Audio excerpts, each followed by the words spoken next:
Hello, my name is Aaron Rudolph, and my presentation is on the idea of imperial overstretch.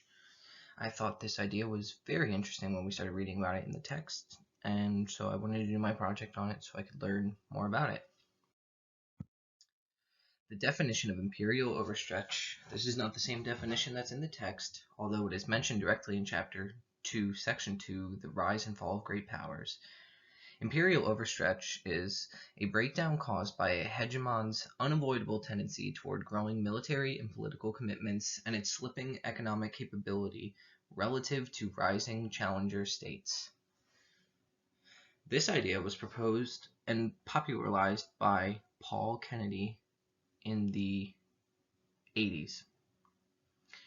The definition that I used here was by Dennis Florig in Hegemonic Overreach versus Imperial Overreach, a journal that he had written. What nations are thought to have faced such occurrences? So throughout history, there have been many large, powerful nations like Greece, Egypt, the Holy Roman Empire, France, England, and Spain. There are more, but these are some of the largest that I could think of. Off the top of my head now, I could think of Byzantium as well, but not necessarily all of these were subject to this idea of imperial overstretch. Paul Kennedy, in his book, The Rise and Fall of the Great Powers, focuses particularly on Spain from the mid-1600s to mid-1700s, the British pre-World War I, and the United States post-Cold War. Now, with Spain was considered to be a great power at the start of the 1600s, and even going into the late 1700s, it still had great power during the colonization of the Americas. The downfalls for Spain ended up being the cost of warfare. Particularly, it was the cost of naval warfare. At the beginning of the 1700s, there was the invention of these warships that were needed to protect the seas surrounding Spain and its trade interests. It had trade interests in Europe and in Asia, and the Navy was the best way to protect them from pirates and other nations trying to take advantage. The cost of naval warships was particularly high, and at this time, the technology was advancing to the point where these warships were becoming increasingly more expensive and more well armed. This caused huge inflation as the government was spending large amounts of money on the ships, and food prices at one point had quintupled. That is 5 times larger than what it was normally. Another downfall was war with France, which even caused the crown in Spain to declare bankruptcy. If we look at this map here, this is Spain in Europe and the 1600s and the 1700s. As you can see, there are 3 separate revolts that took place in Spain during this time, and there were 2 conspiracies as well. Now, the Spanish Empire was quite large, but its people were not happy due to the circumstances that were going on within. But if we move on to the British Empire, you'll see again that there's a very similar story to Spain. Its downfall also could be attributed to a large navy. Now, this idea is not accepted by all.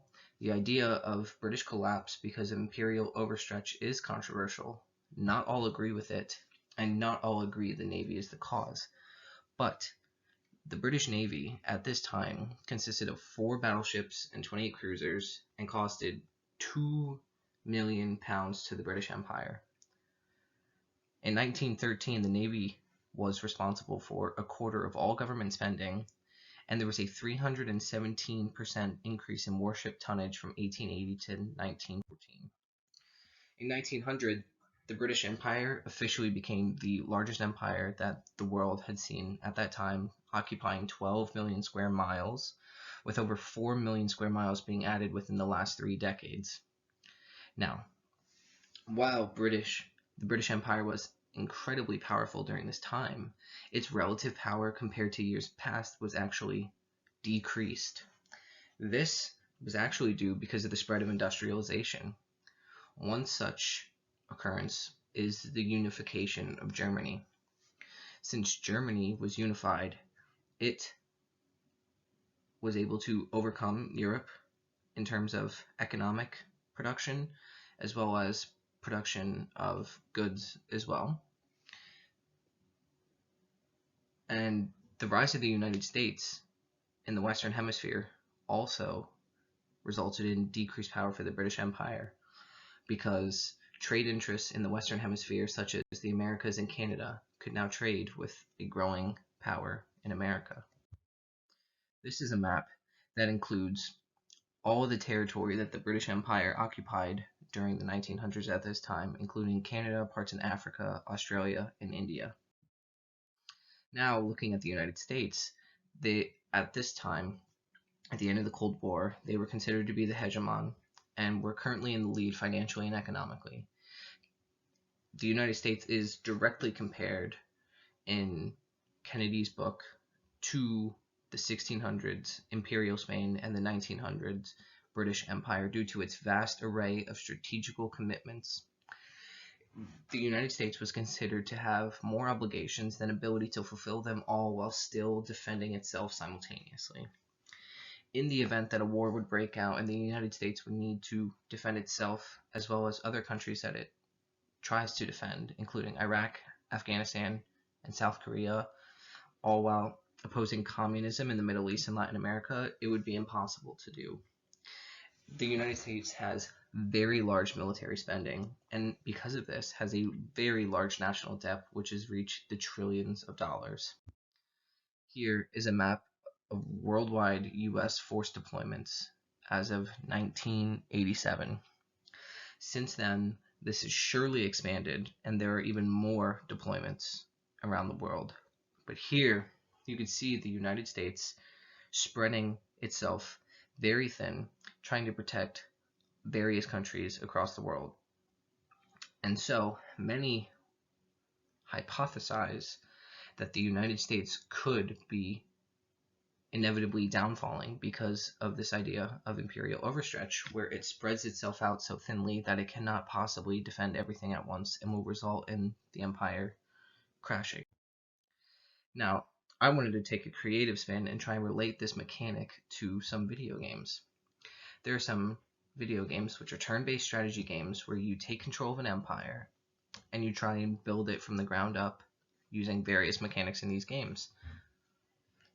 Some of these games include Sid Meier's Civilization and Humankind.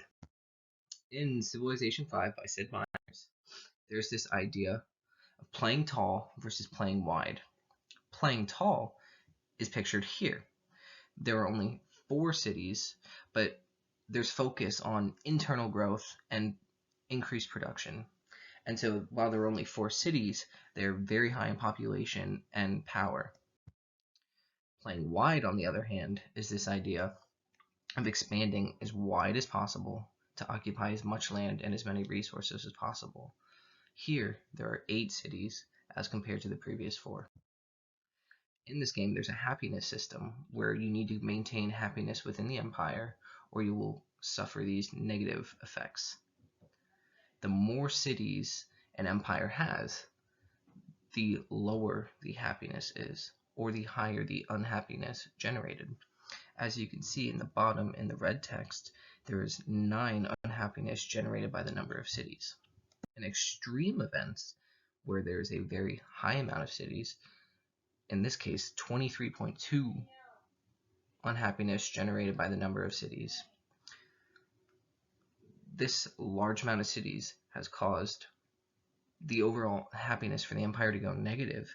So now it is going to have decreased production, decreased food production, decreased ability to produce units and infrastructure, and the cities are going to stop growing.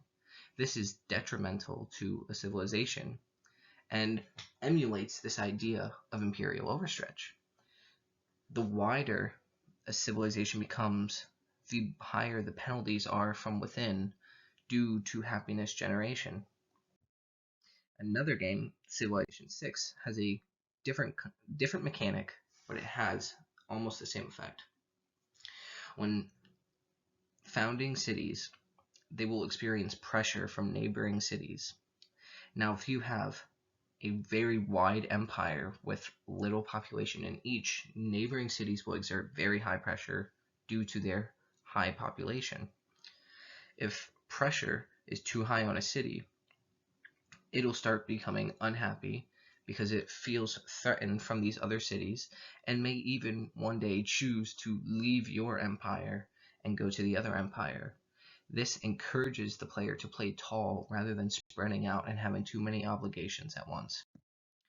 In Humankind, another game, there is a blatant city cap, which if you go over the city cap, there is a penalty on your influence.